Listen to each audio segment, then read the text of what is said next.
আর উমলিংলার কথা মনে পড়ে যাচ্ছে, সোজা যেন আকাশে উঠে যাচ্ছে। নিচ থেকে দেখছিলাম উপরের এই যে রাস্তাটা দেখাই যাচ্ছিল না। চলে এসেছি আমরা মাউকডগ ভিউ পয়েন্টের একদম সামনে। তো আমরা আর কিছুক্ষণের মধ্যেই কিন্তু চেরাপুঞ্জি ঢুকে যাব। আর এদিকে যে পাহাড়টা দেখতে পাচ্ছ ঘরবাড়ি রয়েছে, এটা কিন্তু পুরো বাংলাদেশ। হঠাৎ করে পুরো মেঘলা হয়ে গেল, বৃষ্টি না এসে যায়। গুগল ম্যাপের রাস্তা দেখো, সামনে কোনো রাস্তাই নেই, সিঁড়ি করা, বাইক নাকি এখানে চলে যাবে। এই হচ্ছে সেভেন সিস্টার ওয়াটারফলস, জলের ধারা একদম সরুভাবে নামছে।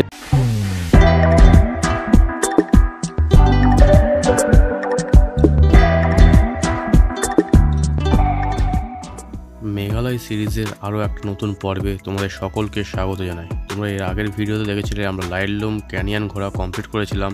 আজকে চেরাপুঞ্জির বাকি সাইট সিনগুলো আমরা কমপ্লিট করব। তো চলো বেশি টাইম নষ্ট না করে জার্নিটা শুরু করা যাক। টাইম হচ্ছে 1:34 আর আমরা লাইটলুম ক্যানিয়নকে ছেড়ে বেরোচ্ছি এবারে মাউকডগ ভিউ পয়েন্টের দিকে। এখানে কিন্তু আমাদের বেশ অনেকক্ষণ টাইম লেগে গেছে। মাউকডগ ভিউ পয়েন্টে যাবার রাস্তাটা জাস্ট একবার ভিউটা দেখো।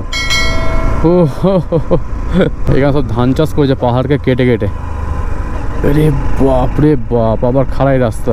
কি মেঘলা হয়ে গেছে, পুরো ঠান্ডা একদম চিল্ড করে দিল। তো যতক্ষণ সূর্য থাকছে ততক্ষণ কিন্তু বেশ গরম গরমই লাগছে, বাইক চালাতে মজা লাগছে, কিন্তু এখন বেশ ঠান্ডা।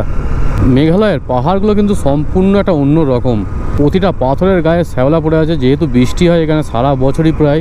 তো সেই কারণে এখানকার গ্রিনারি সম্পূর্ণ আলাদা। পাহাড়ের রং সেই কারণেই পুরো সবুজ, গাঢ় সবুজ যাকে বলে, সেই গাঢ় সবুজ রঙের পাহাড়। আর মেঘগুলোকে তো এত কাছ থেকে দেখছি আমরা, মনে হচ্ছে হাত বাড়ালেই পেরে নিতে পারবো।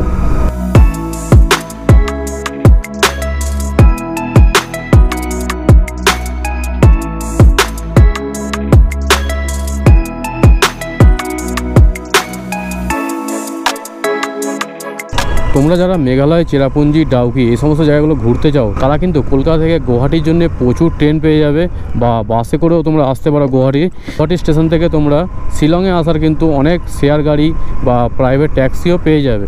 তো ওখান থেকে বুকিং করে শিলংয়ে আসতে হবে।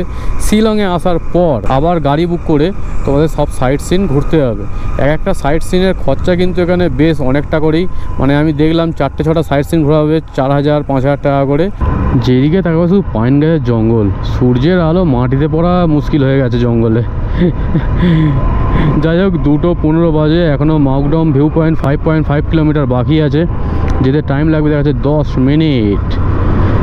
তো আমাদের মাউকডগ ভিউ পয়েন্টে পৌঁছানোটা বড় কথা নয়, আমরা যে রাস্তায় সিনিক বিউটি এনজয় করতে করতে যাচ্ছি এবং রাস্তায় যেখানে ভালো লাগে সেখানে দাঁড়াচ্ছি, ছবি তুলছি, এটাই হচ্ছে আসল বাইক রাইডের মজা। নাহলে বাইক নিয়ে বেরোলাম, হুস হাস করে যেখানে যাওয়া সেখানে চলে গেলাম, আবার বাড়ি চলে গেলাম, ওটা কোনো রাইডের মধ্যেই পড়ছে না ভাই। তোমরা কিন্তু কমেন্টে অবশ্যই জানিও এই সমস্ত রাইডগুলো তোমাদের কেমন লাগছে। আর ভিডিওগুলো যদি ভালো লাগে তো চ্যানেলটাকে অবশ্যই সাবস্ক্রাইব করে দিও, কারণ এই রকম ভিডিও কিন্তু আমি রেগুলার আনতেই থাকি। ওহো, জাস্ট আকাশের নীল, আকাশের নিচে ঘরটাকে দেখো কত দারুণ লাগছে। ওয়াও, আমার অনেক দিনের ইচ্ছে এরকম পাহাড়ের গায়ে একটা আমার ঘর হবে। তো সূর্যমামা রয়েছে বলে কিন্তু ঠান্ডাটাও কম লাগছে, না হলে যা ঠান্ডা লাগতো না। আজকে যা কন্ডিশন দেখতে পাচ্ছি, সন্ধ্যের পর বাইক আর চালানোই যাবে না। এত সুন্দর রাস্তার বিউটিকে ছেড়ে যেতে যেন ইচ্ছাই করছে না আমার, খালি মনে হচ্ছে এই রাস্তাতে সবসময় বাইক চালাতেই থাকি। রাস্তা দেখো, ওরে বাবা, এই দেখো, এই কার্ভগুলো কিন্তু আমার সব থেকে প্রিয় কার্ভ। পাহাড়কে ভালোবাসার একটা জ্বালা রয়েছে, পাহাড়কে বেশি দিন ছেড়ে তুমি থাকতেই পারবে না। আমরা 2 দিন ছাড়াই কিন্তু পাহাড়ে ঘুরতে চলে আসি এই একটাই টানে। যে পাহাড়ে এসেছে আর পাহাড়কে ভালোবেসে ফেলেছে, সে কিন্তু বাড়িতে বসে থাকতে একদমই পারবে না।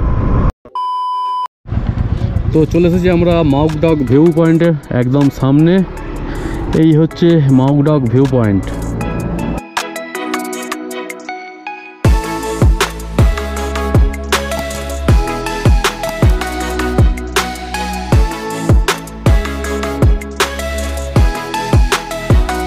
এখানে পাহাড় দেখতে পাচ্ছ পুরো ভিয়ের মতন হয়ে রয়েছে। আর এর নিচে যদি দেখাই, এই দেখো, এই নিচে যে তারটা দেখা যাচ্ছে, এটা কিন্তু জিপ লাইন রয়েছে, মানে সবাই এপার থেকে ওপারে যাচ্ছে।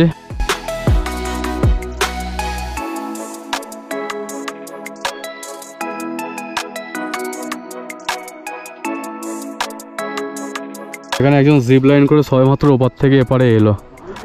চলো, তারে করে যাচ্ছে, তারে খুলে গেলে কি হবে? কি হলো?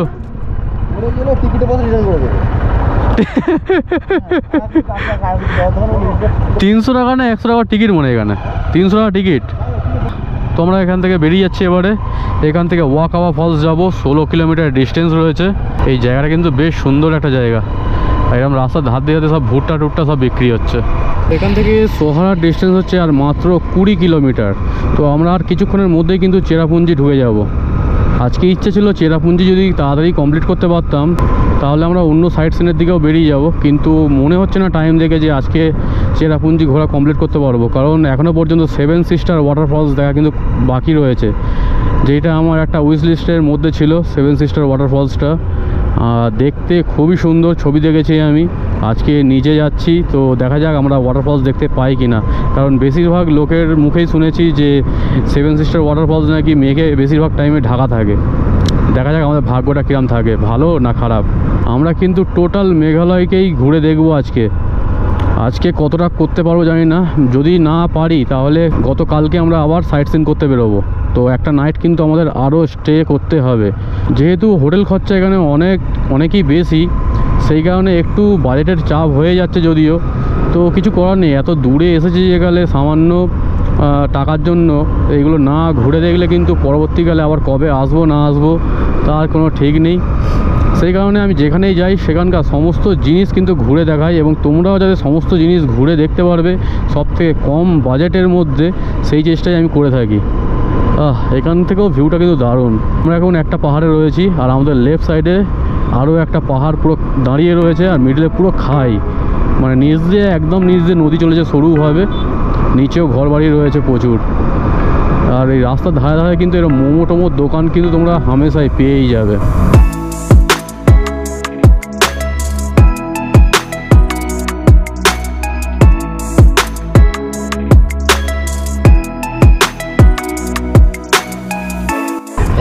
প্রতিটা বাঁক ঘোরা মানেই কিন্তু তোমরা একটা আলাদা সৌন্দর্য দেখতে পাবে।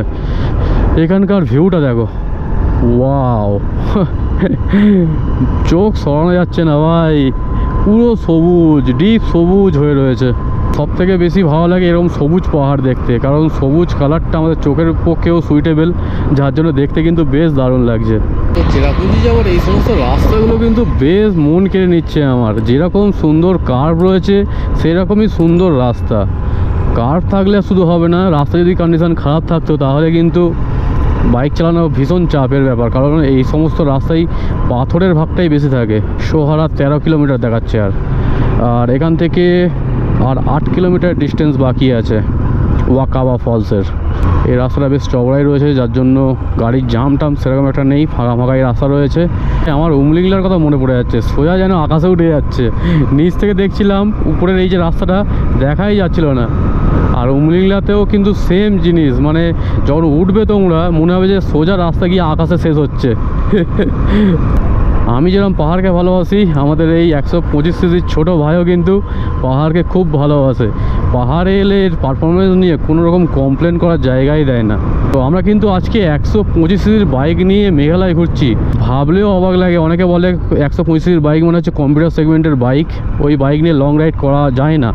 তো আমি কিন্তু এই 125 সিসির বাইক নিয়ে লাদাখ পর্যন্ত কমপ্লিট করে এসেছি। যারা আমার পুরনো সাবস্ক্রাইবার রয়েছে তারা তো জানো, আর যারা আমার নতুন সাবস্ক্রাইবার রয়েছে বা আমার ভিডিওটা দেখছো এখনও পর্যন্ত সাবস্ক্রাইব করোনি, তো ভাই একটু সাপোর্ট করো। তোমাদের এই ভালোবাসাটা পাওয়ার জন্যই কিন্তু এত সুন্দর সুন্দর রাইড করা, এত কষ্ট করা।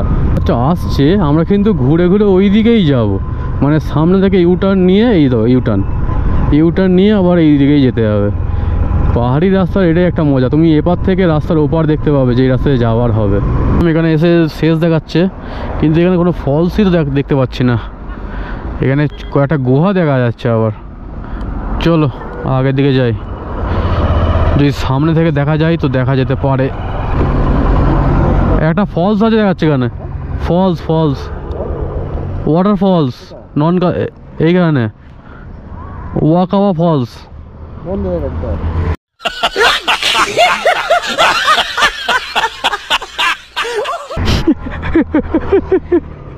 নেচারও বন্ধ হয়ে আছে, তাই তো? নেচার বন্ধ হতে ভিড় হচ্ছে বলে। এই জল যাচ্ছে না, এখানে কোথাও ফলসটা আছে। চলো চলো আগে চলো দেখি, আগে চলো। তো আমরা এখন ওয়াকাওয়া ফলসকে খুঁজতে বেরিয়েছি। কোদ্দি জল পড়ছে তো বোঝাই যাচ্ছে না, আমরা ফাঁকা জায়গাতেই দাঁড়িয়ে আছি এখন। Welcome to Wakawa Falls. আচ্ছা এইখানে ওয়াকাওয়া ফলস, আর আমরা ওইখানে ম্যাপ শেষ করে দিয়েছে। হ্যাঁ কি আমি এখানে রেখে এবার দেখে আসি আছে কিনা ফলসটা, এবার রেখে আর দেখে আসি ওখানে আছে কিনা ফলস হয়ে যাচ্ছে কিনা।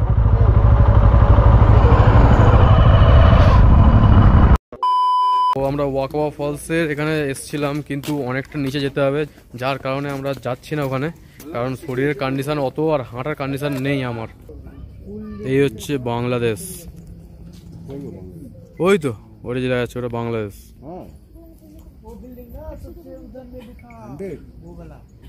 আচ্ছা আচ্ছা,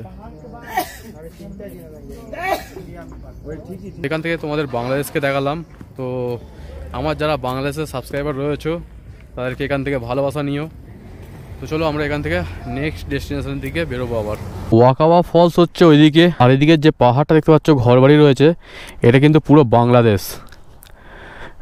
তো এখান থেকে সবাইকে ভালোবাসা নিও বাংলাদেশি বন্ধুদের। চলো আমরা বাইকটা ওই সামনে রেখে আর একটু নেমেছিলাম তোমাদেরকে দেখাবো বলে, এবারে আমরা জার্নিটা কন্টিনিউ করব।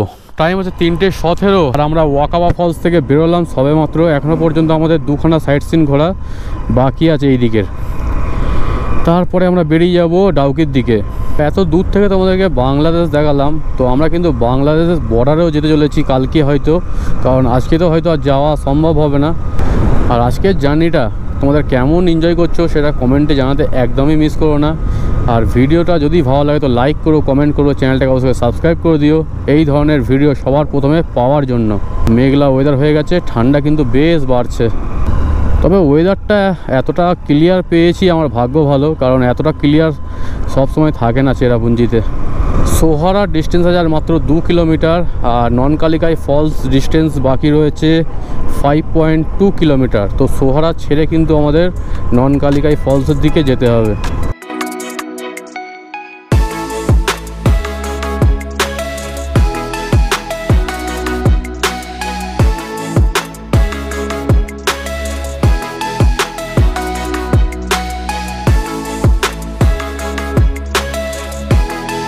হঠাৎ করে পুরো মেঘলা হয়ে গেল, বৃষ্টি না এসে যায়, বৃষ্টি এসে গেলে পুরো ফেঁসে যাওয়া ভাই, রেনকোট টেনকোট সব ব্যাগের ভিতরে। ননকালিকায় যাওয়ার রাস্তাটা দেখো, ফার্স্ট গিয়ারে যেতে হচ্ছে আমাকে, আবার বাম্পার তার মধ্যে, বাপরে বাপ পুরো মেঘলা হয়ে আছে। তাড়াতাড়ি আমাদের দুটো সাইট সিন কমপ্লিট করতেই হবে। ও এখনও 4 কিলোমিটার বাকি আছে। ননকালিকাই ফলসে যাওয়ার যে সোয়া রাস্তাটা ওটা বন্ধ রয়েছে, কোনো মেনটেনেন্সের কাজ চলছে, যার জন্য আমাদের এই রাস্তাটা দেখিয়েছে। আর এই রাস্তায় গাড়ির চাপও বেশ বেশি। গুগল ম্যাপের রাস্তা দেখো, সামনে কোনো রাস্তাই নেই, সিঁড়ি করা, বাইক নাকি এখান থেকে চলে যাবে। খতম বাবা, চলো আবার ঘোরাতে হবে আমাদেরকে। ওরে চলো, এই পাহাড়ি রাস্তায় গাড়ি ঘোরানো ভীষণ চাপের। চলো ওকে, ও বসে যাই, পিছন দিয়ে কোনো যেতে হবে হয়তো।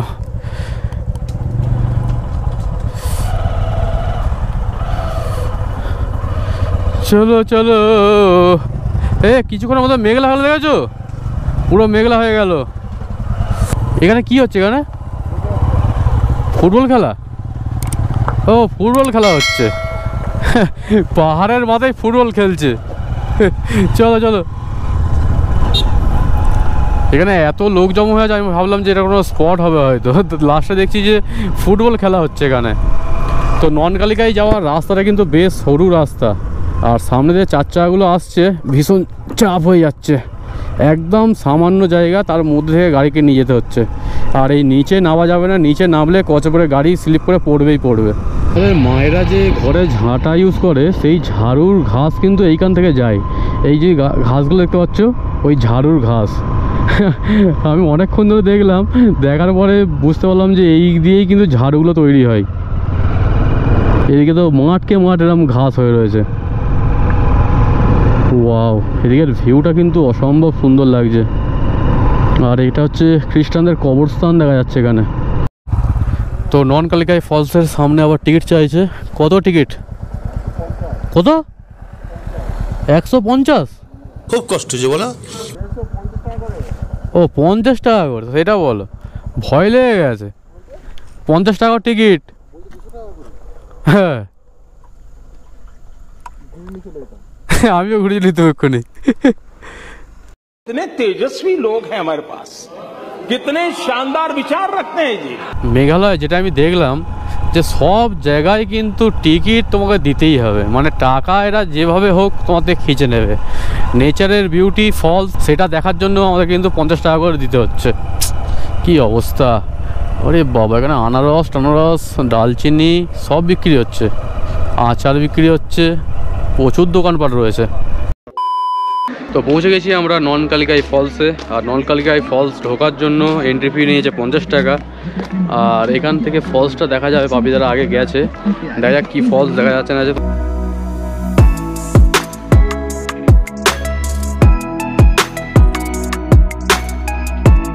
জলটা কত উঁচুতে পড়ছে বুঝতে পারছো?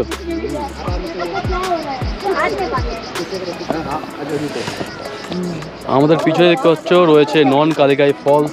আর ফলসটার উচ্চতা দেখো, অনেক উঁচু থেকে কিন্তু নিচে পড়ছে। সেখানে জলটা পুরো নীল রঙের হয়ে রয়েছে।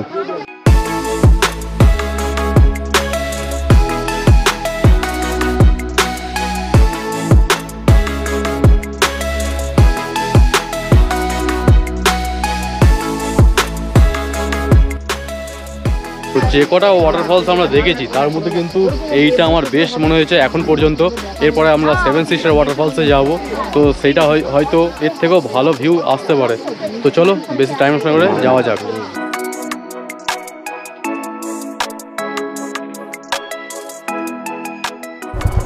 টাইম হচ্ছে এখন 3:56 আর আমরা নন কালিকাই ফলস দেখা কমপ্লিট করে বেরোচ্ছি এবারে। সিরিয়াসলি বলছি, নন কালিকাই ফলসটা দারুণ লেগেছে, দারুণ। অটোমেটিক্যালি মনে হচ্ছে যে স্লো মোশনে জলটা পড়ছে। তোমরা হয়তো ভিডিওতে দেখলে মনে করবে যে আমি স্লো মোশন করেছি, সেটা কিন্তু একদমই না। ওইটা ন্যাচারালি মানে স্লো মোশন হয়ে যাচ্ছে, যেহেতু অত উঁচু থেকে পড়ছে হাওয়ার প্রেসারে, ওটা স্লো মোশন অটোমেটিক হয়ে যাচ্ছে। আর একটা একটা জলের কণা মানে যখন ফেটে যাচ্ছে দারুণ লাগছে, দারুণ। বর্ষাকালে এইসব ফলসগুলো দেখতে কিন্তু আরও ভালো লাগবে। যাই হোক, 50 টাকা করে টিকিট নিক, কিন্তু পয়সা বসুল হয়ে গেছে মোটামুটি, মন পুরো খুশি হয়ে গেছে। আর এদিকের ভ্যালিটা দেখতে পাচ্ছ, পুরো ব্রাউন কালারের ভ্যালি। আজকে ওয়েদারটা এত ক্লিয়ার, মানে এই ফলসগুলো সবসময় কিন্তু মেঘে ঢাকাই থাকে বেশিরভাগ টাইমে। আমাদের ভাগ্যটা আজকে খুবই ভালো। যেহেতু এখন টাইম হয়ে গেছে 4টে, তো আমরা একটু তাড়াহুড়োই করছি 7 সিস্টার ফলসকে দেখার জন্য, কারণ এত সুন্দর লেগেছে এই ফলসটাকে। তাহলে আমি ভাবছি যে 7 সিস্টার ফলসটা কত দারুণ লাগবে। পুরো সোজা হয়ে উপরে উঠে যাচ্ছে। সামনের 4 চাকাটাকে দেখলে বুঝতে পারবে, আমরা 2 নম্বর 3 নম্বর গিয়ার ছাড়া তো উঠতেই পারছে না মাঝে মাঝে। এই দেখো, তার মধ্যে আবার যদি দাঁড়িয়ে পড়ে তো ব্যাস, ফার্স্ট গিয়ারে দিতেই হবে। আরে বাবা, 7 সিস্টার ওয়াটারফলসে নামার রাস্তাটা দেখো, পিছনের চাকা শুধু ওল্টাতে বাকি আছে। কি ফুল, কলকে ফুলের মতন কি বড় গাছ, এই রাস্তা ধারে ধারে হয়ে আছে দেখো, কলকে ফুলের মতন পুরো। টাইম হচ্ছে 4:20 আর আমাদের ঠিক পিছন দিকে সূর্যমামা অস্ত যাচ্ছে। এখনও পর্যন্ত আমরা 7 সিস্টার ওয়াটারফলসে পৌঁছাতে পারিনি। 1.7 কিলোমিটারের ডিস্টেন্স বাকি আছে। দেখাচ্ছে 6 মিনিটের মধ্যে কিন্তু আমরা 7 সিস্টার ওয়াটারফলসে পৌঁছে যাব।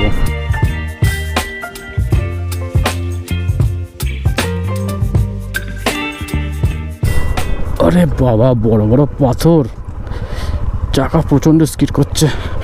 ওকে ওকে, তো যেই মেঘলা হয়ে গেছে আমার তো বেশ ভয় করছিল যে বৃষ্টি না নেমে যায়। তো বৃষ্টিটা ফাইনালি হয়নি, মেঘটা কেটে গেছে আবার, এটা একটা ভালো খবর। আর আকাশের কালারটা দেখো, সূর্যমামা অস্ত যাচ্ছে, অরেঞ্জ কালারটা পুরো আকাশময় ছড়িয়ে ছিটিয়ে রয়েছে। 7 সিস্টার ওয়াটারফলস যাওয়ার রাস্তা এটাই তো, গুগল ম্যাপ তো এটাই বলছে, কিন্তু আমার তো মনে হচ্ছে না যে 4 চাকায় এই রোডে যেতে পারবে বলে। সূর্যের কালারটা দেখো, ও সূর্যটা চকচক করছে পুরো অরেঞ্জ কালারের। এইরকম সূর্য আমি আগে কখনো দেখিনি, জানি না ক্যামেরায় কতটা বোঝা যাচ্ছে। ওরে বাবা, রাস্তা কিন্তু বেশ খারাপ, একটু 19-20 হলেই পড়তে হবে এখানে। দু সাইডে শুধু ঘাসের জঙ্গল আর মধ্যিখান দিয়ে এরকম খারাপ রাস্তা। তো মেরে কো ইধার ही गुजार दिया। लास्ट अच्छा रोड उधर नेट NIT। हाँ हाँ, मेन रोड से ही आए हम, उधर से सीधा जाना है। रास्ता बड़ा है ना, हाँ सीधा जाओ। আচ্ছা আচ্ছা, ঠিক আছে, থ্যাংক ইউ স্যার। তো আমি বুঝতেই পেরেছিলাম যে রাস্তার কিছু একটা গন্ডগোল হয়েছে এখানে। এই রাস্তাটা না সেভেন সিস্টার ফলসের। গুগল ম্যাপ অনুযায়ী কিন্তু তোমরা যাবে না, তাহলে গুগল ম্যাপ অনুযায়ী গেলে এই রোডে ঢুকিয়ে দেবে আবার। আমরা এলাম ওই সাইড থেকে, আর যেতে হবে আমাদের এই দিকে। গুগল ম্যাপ আমাদের বাম দিকে ঢুকিয়ে দিয়েছে। প্রায় সন্ধে হয়েই গেল ভাই, যখনই তাড়াহুড়ো করি তখনই সেই গুগল ম্যাপের চক্করে সব শেষ হয়ে যায়। তো চলে এসেছি আমরা সেভেন সিস্টার ওয়াটারফলসে, কিন্তু ওয়াটারফলসে জল নেই। এরম সিন তো আমি কখনো দেখিনি, জল কম থাকে দেখেছি, এখানে তো আবার জলই নেই।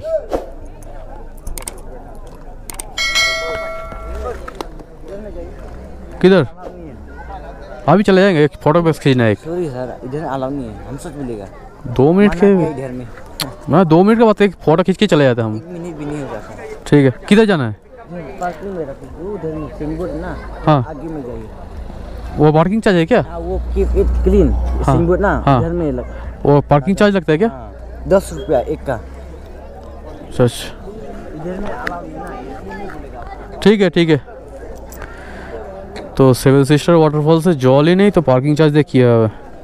তো আমাদের পিছনে দেখতে পাচ্ছ সেভেন সিস্টার ওয়াটারফলসে এক ফোঁটাও জল নেই, যেটা তোমাদের আগে থেকেই দেখাচ্ছি আমি। আর এই জায়গাটা দেখতে পাচ্ছ, এইখান থেকে কিন্তু ঝর্ণাটা পড়ে। তো ভাগ্যটা আমাদের একদিকে ভালো ছিল যে মেঘ নেই, কুয়াশা নেই, কিছু নেই, কিন্তু জলই নেই মধ্যখান থেকে। এটা একদম ইউনিক জিনিস হয়ে গেল আমাদের সাথে।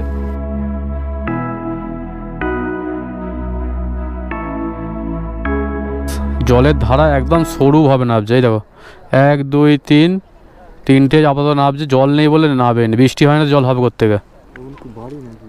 হ্যাঁ, ঘর বাড়ি আছে। এই নদী যাচ্ছে, তাও হতে পারে। এটা এই নদী যাচ্ছে গিয়ে ওই জল জমিতে পড়ছে, ওটা জমি আছে পুরো সমতল। তো সেভেন সিস্টার ওয়াটারফলস তো দেখা কমপ্লিট হয়ে গেছে মোটামুটি। মনটা একটু খারাপ সেভেন সিস্টার ওয়াটারফলসে জল নেই বলে, তো কিছু করার নেই, নেচারের সাথে তো আমরা কিছু করতে পারি না। লিভিং রুট ব্রিজ মেরেছি আমি, তো লিভিং রুট ব্রিজ এখান থেকে 82 কিলোমিটার ডিস্টেন্স আছে। কতদূর কি যেতে পারি দেখি। আর রাস্তায় তো একটা হোমস্টে বা হোটেল একটা নিতেই হবে আমাদেরকে আজকে। আমি ভেবেছিলাম একদিনে হয়তো টোটাল সাইট সিন ঘোরা কমপ্লিট হয়ে যাবে, কিন্তু হলো না। পাহাড়ি রাস্তা চালানো সম্ভব না। আমরা অনেক জায়গায় রেস্ট নিয়েছি, দাঁড়িয়েছি, ঘুরেছি অনেকক্ষণ ধরে, যার জন্য কিন্তু টাইম অনেক লেগে গেছে। এসেছি এত দূরে কষ্ট করে, তো এগুলো তো করতেই হবে, ছবি তুলতে হবে, ভিডিও করতে হবে। চেরাপুঞ্জিতে আমাদের সমস্ত সাইট সিনই মোটামুটি কমপ্লিট হয়ে গিয়েছিলো, শুধুমাত্র একটা মাউসমাই কেভ ছিল, ওই কেভটায় ঢোকার টাইম হয়ে উঠলো না। তো যাই হোক, মেন যেগুলো দেখানোর সেগুলো তোমাদেরকে দেখিয়ে দিয়েছি। কালকে ডাউকির দিকে অনেক কটা সাইট সিন রয়েছে, সেগুলোকে কমপ্লিট করতে হবে। ও মেঘ দেখো, মেঘালয় এমনি বলে না, এতক্ষণ পুরো আকাশ ক্লিয়ার ছিল, এখানে পর্যন্ত মেঘ চলে এসছে, পুরো ধোঁয়া ধোঁয়া হয়ে আছে। ওগুলো কিন্তু ধোঁয়া না, ওগুলো মেঘ। ওরে বাবা, ঠান্ডাও বিভৎস লাগছে। টাইম হয়ে গেছে 6:16। তো আজকে কোথায় হোমস্টে নেবো কোনো ঠিক নেই আমাদের। যেখানে হোমস্টে পাবো সেখানেই নেবো, এরকম ঠিক করেছি। আর মেঘ যা এখানে দেখতে পাচ্ছি, এ তো গাড়ি চালানো অসম্ভব হয়ে যাবে। ওরে বাবা, নিচে ছিলাম তখন অতটা মেঘ ছিল না, যত আমরা উপরের দিকে উঠছি ততই কিন্তু মেঘে পুরো ঘিরে নিচ্ছে এই জায়গাটাকে। টাইম হয়ে গেছে 6:30, আর আমরা হোমস্টে বা হোটেল খুঁজছিলাম, কিন্তু সেই কালকের মতনই কেস। প্রতি রাইডে এটা একটা সমস্যা থাকে যে হোটেল বা হোমস্টে রাত্রিবেলা পাওয়া খুবই মুশকিল।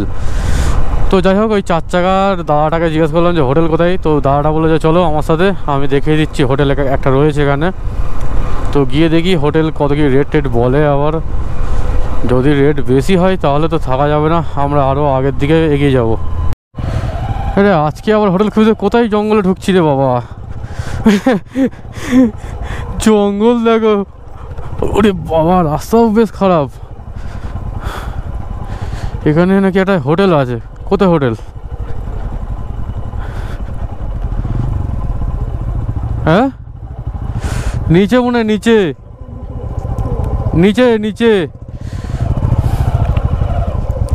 রে বাবা কি রাস্তা, এখানে বাইক ঘোরানোও যাবে না যদি হোমস্টে বা হোটেল না থাকে। না না আছে আছে, সামনে একটা হোটেল দেখতে পেয়েছে। কটা কি ভাড়া বলে দেখা যাক। ও বাবা এ তো অনেক ভাড়া বলবে মনে হচ্ছে। A few moments later. যেখানে আমরা হোটেল দেখতে গিয়েছিলাম ওটা অ্যাকচুয়ালি রিসর্ট। আমি প্রথমে বুঝতে পেরেছি যে এখানে ভাড়া অনেক বলবে, তো 4,500 টাকা ভাড়া বলছে এক নাইটে। আমি আর বাপিদা দুজনে গাড়ি পুরো ঘুরিয়ে রেডি যে চলে যেতে হবে। শ্রীকান্তদা জিজ্ঞাসা করলো, বলছে 4,500। বলি চলো আগে, আরও আগে চলো। টাইম হচ্ছে এখন 7:40 আর আমরা একটা হোটেল নিয়েছি এখানে, মুনলাইট ইন। তো এইখানে আজকে নাইটটা আমরা স্টে করব। তো এই রুটেতে বেশ এক্সপেন্সিভ হোটেল, 2,000 টাকা হোটেল নিয়েছে এখানে। 2,500 টাকা বলেছিল, কমিয়ে টমিয়ে লাস্ট পর্যন্ত 2,000 টাকায় এসেছে। আর গাড়ি চালাতেও পারছিলাম না, কারণ আগে বলছে কোনো হোটেল নেই। যেহেতু আমরা ডাউকি আজকে পৌঁছাতে পারতাম, কিন্তু অনেক রাত হয়ে যেত, হোটেল পেতাম কি না পেতাম, সেই কারণে আজকে আমাদের এখানে নিতে হয়েছে। আর তোমাদের এখানে ওয়েদার দেখলে বুঝতে পারবে, এদিকে কিন্তু পুরো মেঘে পুরো ভর্তি হয়ে গেছে। ওই দূরে দেখো আলোগুলো, পুরো মেঘ, পুরো ধোঁয়া ধোঁয়া হয়ে আছে। তো যাই হোক, চলো বাইকে লাগেজগুলো সব নিয়ে হোটেলে যাই, তারপর বাকি কথা হচ্ছে।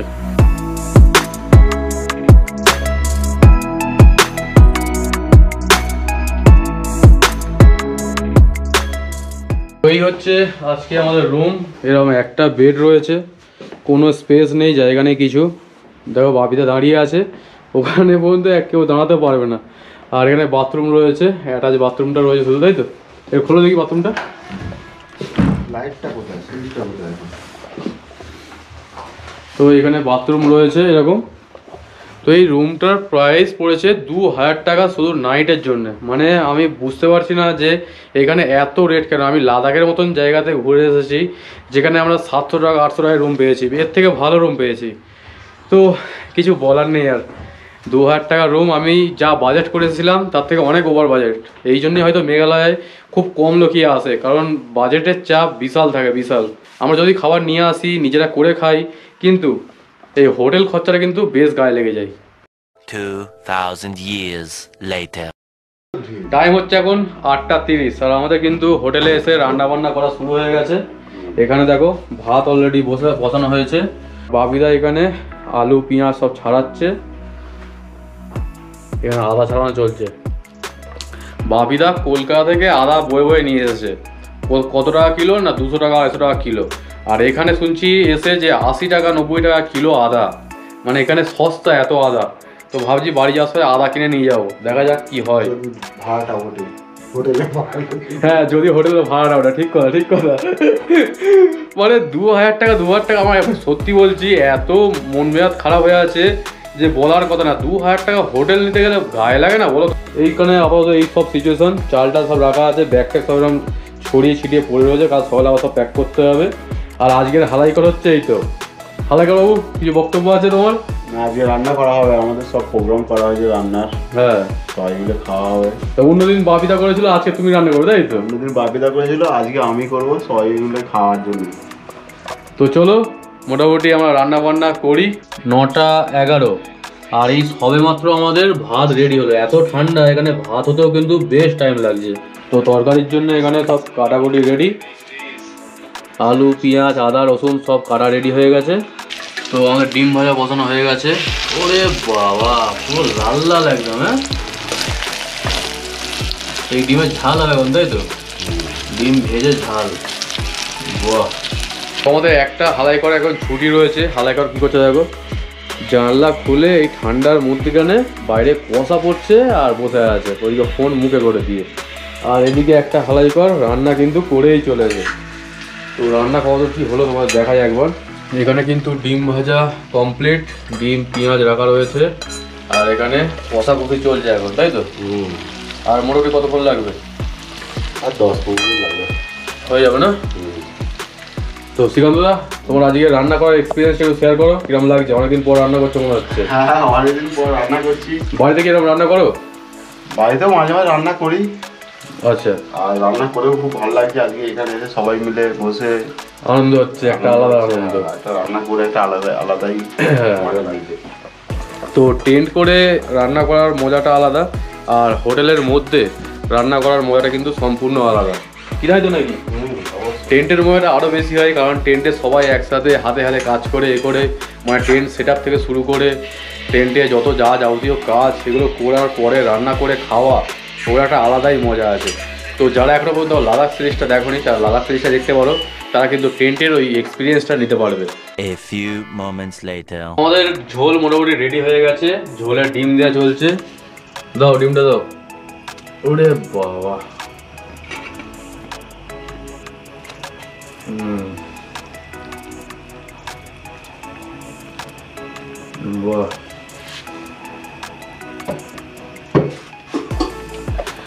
তো চলো, মোটামুটি রান্না কমপ্লিট হয়ে এসেছে, এবার আমরা খাওয়া দাওয়া করে জাস্ট ঘুম দেবো আজকে, কারণ কালকে বহু দূর জার্নি কিন্তু বাকি আছে। তো রান্না বান্না করা কমপ্লিট, আমাদের ভাত এসে গেছে এরকম পুরো, ও একদম পুরো ঘরোয়া খাবারের মতন। তো চলো একটু টেস্ট করে দেখা যাক আগে। ডিমের ঝোল আর ভাত,